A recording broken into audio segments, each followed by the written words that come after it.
अदुदी लानी लाल हाइबसिदी अदुबु रेप मक्ति चथगी बनते हाइरिबा आंगांग सिंजे मरा लेते अखोइगी सुम नोंपक संमाइरोमदगी मोय तरेट असे अथुबा मतमदा थादोपियु थादोक्तबा तारगदी अखोइना अकनबा खोंजंग चंगसलकनी हाइबजे मणिपुर सरकार अमदि इंडिया सरकारना खंबियु अदुगा अखोइगी अथुबदा आंगांग सिंजे आसामदसु पुसनबा यारोय करिगी दमक्ता आसामदा पुसनबिगदोइनोबा मणिपुर सरकार दी करि मरमगी नोबा मणिपुर सरकार दी अखोइगी सरकार जिना आसामदा अखोइ मणिपुरदा केस तोंगलबा मतमदा आसामदा करिगी पुसनदोइनो मसिम तंगा अखोइना हंजनिंगी अथुबा मतमदा अखोइगी आंगांग सिंजे अथुबदा मरा लेजदबा आंगांग सिंजे थादोपियु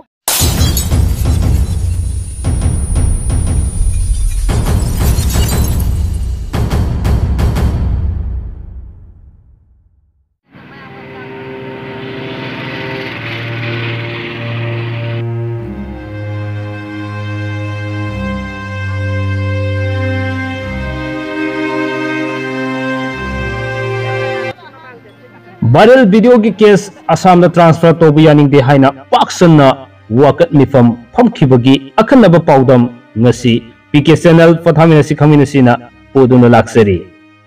हौजि थोलिबा फुरुप अनि गी लान असिना मरम ओइरगा हौखिबा मे मरीदा थोखिबा थौदोक अमगी वीडियो जुलाई की अहुम सुब चयोलदा वायरल ओइरकपदगी मणिपुर पुलिस ना केस अमा लौखलबा मतुंग सीबीआई दा केस अदो सिनखरगा हौसि अमुक असम दा केस अदो ट्रांसफर तौरे हाइबसे मियामना यानिंगदे हाइना ngasi थौबाल डिस्ट्रिक्ट की पेसी लौरेंबम नोबोक सेमाई अमसुंग उखोंग सांगदा मिफम कयामा मफम अदुगी क्लब अमसुंग मरा पाइबी इमाइबेन सिंगल लोइनना पाक्सना वाकत मिफम फमखे पेसी यूथ डेवलपमेंट क्लब अमसुंग पेसी अपुनबा मैरा पाइबीना पुन्ना मपुंग ओइना सिल्लगा PYDC की लंपाक्ता फमखिबो वाकत मिफम अमदा सरुक याखिबी मैरा पाइबी खंगेंबम ओंबी जनकी देवीना हाय मे मरी के थौदो अदो लान की सरुक अमनी चुराचांदपुर दा मैतै नुपी सिंग कुकी सिंग रेप फाव तौबिरे हाइबा पाव अदो तांग अहुमदा मयामना तानखी मदुदगी खोइसाउनदुना थौदो अदो थोखिबनी अदुबो लालदा लो लैबा नते विक्टिम नुपी अनि अदो मैतै सिंगना कनबिरब मतुंगदा मफी मरोन सेसिन बिखिबनी अदुगा हौसिंगना इंडिया अमसुंग मणिपुर लेंगा ना नुपी सिंग अदुबो यामनि काई खुमनबा सादना वीडियो अदुदा सेनाबनी हाइबा मियोय तरेट फाजलगा केस पांसिंदुना जेल द थमजिनबिरी हे नंगलिबदी हौजिक फारगा थमलिबा मियोय तरेट असिगी मनुंगदा थौदो अदुदा सुयाव यावदबा पेसीदगी तोम कौबा नहा अमसु फाजिन बद यावरिबनी वायरल वीडियो गा मरी लेनना फाजिलिबा पुनमक कंडीशन अमत थमदना अथुब मतमदा थादोलकदबनी मियाम की वाकत असे लेंगाना ताद्रबदी मैरा पाइबी सिंह की अचौब इहोमा सोइदनमक लाकनी केस असिग मरी लेनना मखाताना पुलिसना मिफामिपुन तौबसु यारोय माकना मखाताना असुमना हाय मियोय तरेट की केस असि हौजिक असमना सिनरे हारिबसे मियामना याब खकंगमलोय करी मरमगी केस असे असमना सिनरिबनो इंडिया अमसुंग मणिपुर लेंगाना अथुब मतमदा केस अदो कक्ततुना फाजिलुबा मियोयसिंग थारोकदबनी हाइकी मतांग असिदा पनबा याबदी वायरल वीडियो की केस अदुगा मरी लेनना थौबाल डिस्ट्रिक्ट की पुलिसना माइनर अमा यावना मियोय तरेट फाजिनखिबनी तुंगदा केस अदो सीबीआई दा ट्रांसफर तौखिबनी हिरम असिगी मतांगदा ngasiगी वाकत मिफम असिगा मरी लेनना खांगेंबम ओंबी जनकीना असुमना हाय खुल्लसिदैदा अखोइगी मैरा पेसी मैरा पाइबिगी ओइना अखोइगी मिफम अमा फमजदुना पांथोकजरिबा धरना असिगी मरमदी अखोइगी हौखिबा मेगी तांग अहुमदा चुरचांदपुरदा अखोइगी कुकी सिंगना लान तारकपदगी अखोइगी मैतैगी नुपीसिंग रेप चथखरे नत्रगना युम मै थारे हात पतोपा मयाम यावरे हाइरकपदगी इखंग खंगौदना अखोइगी नोंपोक संमाइगी सोमदा अखोइगी प्रोपेगेंडा अमगा लोइनना अंगांग सिंजिदैदा थोलकपदगी अखोइगी इरांग अमा युम मै थाबा अदगी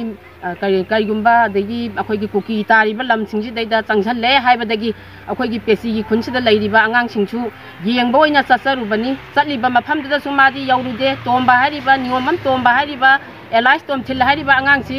मागी हुजिकी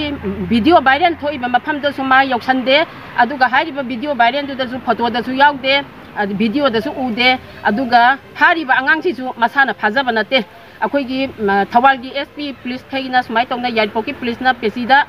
हाइरिबा तोंबा हाइरिबा आंगांग सि पियो हाइरे मा सुमाय तौदना अखोगी वीडियो वायरल दा सेनरे हाइबदगी अखोई खुनगी मेरा पाइबी क्लब अमदी खुन सेक्रेटरी पुलप अपुनबा वैना मादी मरानसु लैते अखोगी थबक सुरगा लैबनी मा लिलोंग दा थबक सुरगा लै अदो थबक सुरगा लैरिबा आंगांग से मादी मरा लैते अखोई पुथोकजगे हाइदना अखोई क्लब अमदी मेरा पाइबी खुन सेक्रेटरी यावरगा मा मसासी थबक सुममदगी लिलोंग दा चटलगा पोंबगी मसीगी मनाका चाक चादना लेरमदगी पुथोगा खोइना माहाक्सी सिनखिबनी अदुबु मरानसु लैतबा आंगांग जेंगा सिफावदा वीडियो वायरल जी केस ता मासी चेनसु चेनदबा वीडियो फोटो दसु यावदबा अदगी कइनोदसु वीडियो दसु यावदबा माहाक मसासे ngasi फाबा ngamdriba मी वीडियो वायरल दा यावरिबा फाबा ngamदबा मी सिंगदु फाद्रगा मरा लैतबा माहाक सिबो सम फाजन बिरगा ngasi फावदा था मा हेंजलबा फावा मा थादोक पिदे तौबदी मसिगी इरांग से कराइदगी थोलकपनो हाइबदा चुरचानपुर दा हुजिक इरांग से मोइना तमेगी तांग हुम दा थोलकपदगी अखोगी नोपक संवाइरम दा तांग मरी दा हौजी हौगिबनी हौरिबा आंगांग सिंजिजु मरा लेजबा नते हाइरिबा नुपी मसा से मोइ रेप चथगिबा लैते माहाकु अखोगी पेसीदगी हेरोदास हाइरिबा आंगांग सिनसु माहाक कनबिबने हाइ अखोइना हंगजबा मतमदा मा फाग्रा मतुंगदा अखोई पेसी मेरा पाइबिना मा लैरिबा कस्टडी दा अखोई चटली हाइरिबा आंगांग से नंग रेप चथगिब्रा हाइबदा मा रेप चथदे हाइ रेप चथदे अखोइना माहाकु कनबिरगा मफि मरोन इंधनबिरगा थागिबनेना हाइ अदुबु हुजिक अखोइना यामना थवाइ नुंगाइजदबदी चुरचानपुर दा अखोई मैतै नुपी अनि रेप चथरे हाइदना हुजिक केस थांकलपा मतमददी कनागुममतना फागतपसु लैते पुलिसनाजु अदगी स्टेट अखोगी मणिपुर सरकारनाजु करिगुममते action लौखतपिद्रगा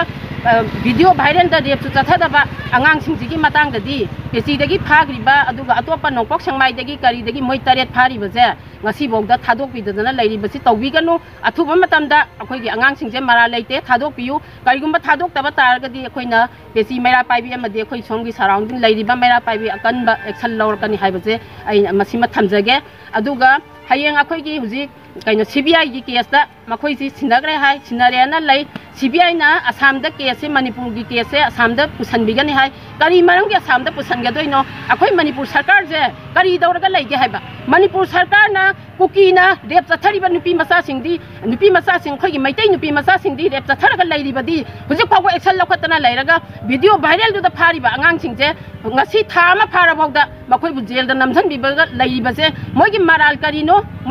karino moi da moi gi custody da hangwa matam da interrogation cell da hangwa matam da moi gi report kari phangage phangadi makhoi gi aran ba tawbi dandi pi go mama ma hoi da khoi ya maitai nupi gi de khoi jatta khoi de rep chathaba hai bu je khoi ya de haidana kuki angang sing gi tawko matam da maitai gi ima sing na songthokdana maran pibiyo na khoi isamakna bafam bafam khuding gi dharna tawjagi bani adubu hairiba angang sing gi di rep ti chatharam de asawbudagi Churachandpur की तांग अहुम की दमकता मधुगी case की Matang दगी viral चलक्तना मयाम की propaganda मयाम सुमाय तौदना Meitei नुपीदी सुमाय तौबीरे हाइरकपदगी आंगांग जिंजना वाखल फादबा ngamdadana तौरमगसु अखोइगी मधुदी लानी लाल हाइबसिदी अदुबु rape मक्ति चथगी बनते हाइरिबा आंगांग सिंजे मरा लैते अखोइगी सुम नोंपक संमाइरोमदगी मोइ तरेत असे अथुबा मतमदा थादोक तब तारगदी अखोइना अकन बखोंजंग चंगसलकने हाइबसे मणिपुर सरकार अमदी इंडिया सरकारना खंगबियु अदुगा अखोइगी अथुबदा आंगांग सिंजे आसामदसु पुसनबा यारोय करिगी दमकता आसामदा पुसनबिगदोइनोबा मणिपुर सरकार दी करि मरमगी नोबा मणिपुर सरकार की अखोइगी सरकार जिना आसामदा अखोइ मणिपुरदा केस तौनबा मतमदा आसामदा करिगी पुसनदोइनो मसिम तंगा अखोइना हंगजनिंगी अथुबा मतमदा अखोइगी आंगांग सिंजे अथुबदा मरा लेजदबा आंगांग सिंजे थादोक पियु हायरगा अखोइ पेसी मेरा पाइबी तरफतगी अइना ngasi wa ngangjabase ai loisanjare